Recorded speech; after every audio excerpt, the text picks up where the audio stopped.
कालच एका मुलाने मला त्याची फोटोकॉपी पाठवली, त्यात होतं नो चेंज. मग तो टेन्शन मध्ये होता, मी त्याला बोलून घेतलं, ठीक आहे, तो टेन्शन मध्ये असल्यामुळे त्याला बोलून घेतलं, मला भेटायला आला, त्याला विचारलं का बरं तुला मार्क का नाही पडले. आम्ही जर बघितलं त्या फोटोकॉपी तर त्याच्या डिटेलमध्ये त्याने प्रॉपर आन्सर जसे त्याच्याकडे नोट्स होत्या त्यात लिहिलेले होते, पण त्याला फुल मार्क भेटले नाही.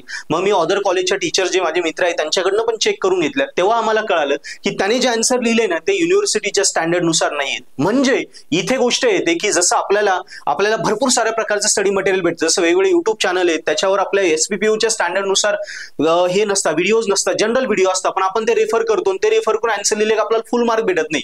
त्या मेथड चालत नाही, ही चूक त्याच्याकडनं झाली. त्याच्यानंतर सेकंड झालं की नोट्स वगैरे ज्या टेलिग्राम व्हॉट्सअपला वगैरे मित्रांनी पाठवलेल्या त्या त्यांनी वापरलेल्या, त्याच्यात पण स्टँडर्ड सोल्युशन नव्हतं.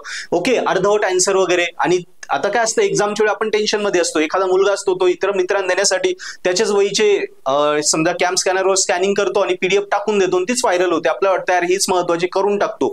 ही चूक त्याच्याकडनं झालेली, म्हणून हा व्हिडिओ मी दिला की आता जी वेळ आहे तुम्ही कुठलंही मटेरियल डायरेक्ट रेफर करू नका. जे टेलिग्रामला येतं, व्हॉट्सअपला येतं किंवा युट्यूबवर कुठलेही चॅनल आहे ते रेफर करू नका. जे स्पेसिफिक आपल्या पुणे विद्यापीठाच्या हिशोबाने काम करतात तेच रेफर करा, कारण त्याच्याने तुम्हाला स्पेसिफिक कॉन्टेंट तुम्ही देशाल. नंबर ऑफ चॅनल आपल्या विद्यापीठाच्या रिलेटेड. येस, सो त्याच्याशी रिगार्डेड जे आन्सर्स असतील, ज्या स्टेप्स असतात, जे आन्सर दिलेले असतात, डायग्राम्स असतील, डेरिव्हेशन्स असतील, त्याला फुल मार्क आपल्याला तेव्हाच पडतात. येस, सो हे मला ह्या व्हिडिओत सांगणं गरजेचं होतं, कारण आता तुम्ही अंधाधुंदा अभ्यास करता, मुलाच्या कालच्या रिअल टाइम एक्झाम्पलवरनं हे मला आठवलं. त्यामुळे हा व्हिडिओ खूप महत्वाचा आहे, याला सिरियसली घ्या. जर तुम्हाला वाटतं यार सर माझ्याकडे वेळ कमी, पण आता मला तेच रेफर करायचं तर काय करू, मग अडचण नाही ना.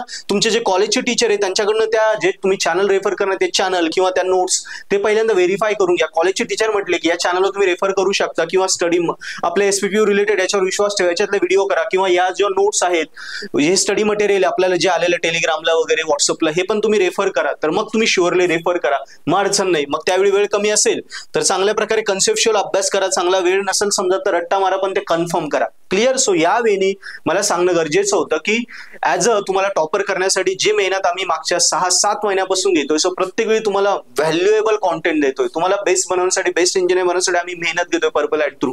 यस, सो या गोष्टीला पहिलं क्लिअर करून घ्या. बाहेरचं मटेरियल रेफर करायचं असेल कॉलेजच्या व्यतिरिक्त तर ते पहिल्यांदा सोशल मीडियाचं किंवा कुठल्याही साईटचं मटेरियल आपल्या टीचरकडनं चेक करून घ्या. यस रिप्लाय आला तरच पुढे जा. क्लिअर. किंवा तुम्हाला वाटतं यार मला एवढा वेळ नाही चेक करायला, आता मला शुअर शॉट जे मटेरियल पाहिजे ते येणारच आहे, असंच पुणे विद्यापीठाचा स्पेसिफिक पाहिजे, तर मग ऑब्व्हियसली आपलं पर्पल हॅट ऍप डाउनलोड करा, ज्यावर जे मटेरियल ते आपल्या पुणे विद्यापीठाचंच आहे ते केलं तर तुम्हाला आउट ऑफ मार्क पडणारच. त्याच्यातले प्रश्नांना तुम्हाला फुल मार्क भेटतील. सो पर्पल हॅट ऍप्लिकेशन घेऊन जे फ्री लेक्चर आहे बघा, आवडले तर ते कोर्सेस सबस्क्राईब करा, त्यावर जे मटेरियल त्यावर अभ्यास करा, शुअरली तुम्ही आउट ऑफ मार्क घेणार. Okay, thank you.